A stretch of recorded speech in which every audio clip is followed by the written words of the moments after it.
আসসালামু আলাইকুম, শাহানারা কিচেনে সবাইকে স্বাগতম। এই যে সাবু গরুর দুধের ভিতরে সাবু 1-1.5 ঘন্টা ভিজে রাখছিলাম একটু লবণ দিয়ে, একদম নরম হয়ে গিয়েছে। দিয়ে এই যে নরম হয়ে গেছে, তখন একটা হাঁড়ি দিয়েছি, আঁচলোর পরে হাঁড়িতে করে সবটুকু ঢেলে দিয়েছি, প্রায় হাফ কেজি সাবুদানা। এই সাইডে একটা ময়দা কিছু টুইকে নিলাম, হাবা জবাও থাকতে পারে। দিয়ে আমি যে বাদামের পাটালি বানাইছিলাম, বাদাম নেই ঘরে বিলে বাদামের পাটালি দিয়ে দিয়েছি, আর চিনি বাড়তি দেবো না, বেশি করে দিয়ে দিয়েছি। আর নারকেল দিয়ে দিয়েছি, যদি হাফ কেজি সাবুদানা হয় হাফ কেজির বেশি কুরানো নারকেল দিতে হবে, নারকেলটা বেশি দিতে হবে। আর এটা আছে দুধ শুকাইয়ে গুঁড়ো করে রাখছিলাম, মানে থকথকে করে রাখছিলাম, সেটা দিয়ে দিয়েছি। এই যে এইভাবে এমন একটা থকথকে বেটার তৈরি করতে হবে, অনবরত নাড়তে হবে, প্রচুর নাড়তে হবে, নিচে যেন না লাগে। এই যে আর একটা থালের পরে আমি তেল দিছিলাম, তেল দিয়ে থালের পরে এটা ঢেলে দিয়েছি সম্পূর্ণ ঠান্ডা হওয়ার জন্য।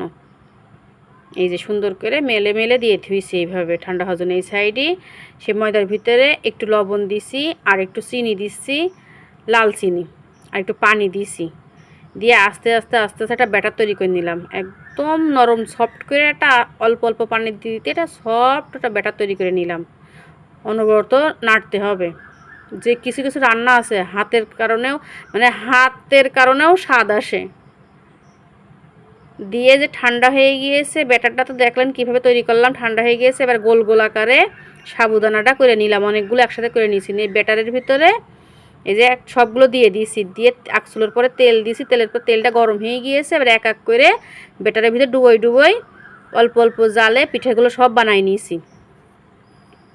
এই যে এই পিঠেগুলো যেমন শুকনো খেতেও মজা, ভিজিয়ে খেতে আরও মজা। যাই হোক, এই যে অল্প অল্প জালে উল্টাই পাল্টাই ভেজে নিয়েছি, টুপা টুপা হয়েছে, দেখেছেন? এই যে অনেকগুলো বানাইছি একসাথে। আমি এবার জিনিসপাতি বানাতে গেলে অনেকগুলো বানাই, যে ভেঙে আপনাদের দেখাচ্ছি, গরমে যে হাত দেওয়া যাচ্ছে না, উফ। যাই হোক, এই যে ভেঙে ভেঙে দেখাচ্ছি। এই যে আমাদের বাসায় শুধুই বেশি খাওয়া হয়ে গিয়েছে। এই যে দুধ দিছি, দুধের ভিতরে লবণ দিছি, হালকা চিনি দিছি, যে যেমন চিনি খাবে তেমন। 3টা ফল দিছি, দিয়ে দুধটা হালকা উতলাই নিয়েছি। নিয়ে এই যে পিঠেগুলো দিয়ে দিয়েছি, এক এক করে 1 হাঁড়ি পিঠা দিছি। এই যে আর অনেক রেখে দিছি, ওইটা এগুলো শুকনো খাতি হবে, শুকনোরা রেখে রেখে খাওয়া যায়, 2-3 দিন ধরে রেখে রেখে খাওয়া যায়। ওই যে অনেকগুলো হচ্ছে পিঠে ভিজাই নিয়েছি। আর আল্লাহ, ঘরে এসে দেখছি সব খাওয়া শেষ, কি করব?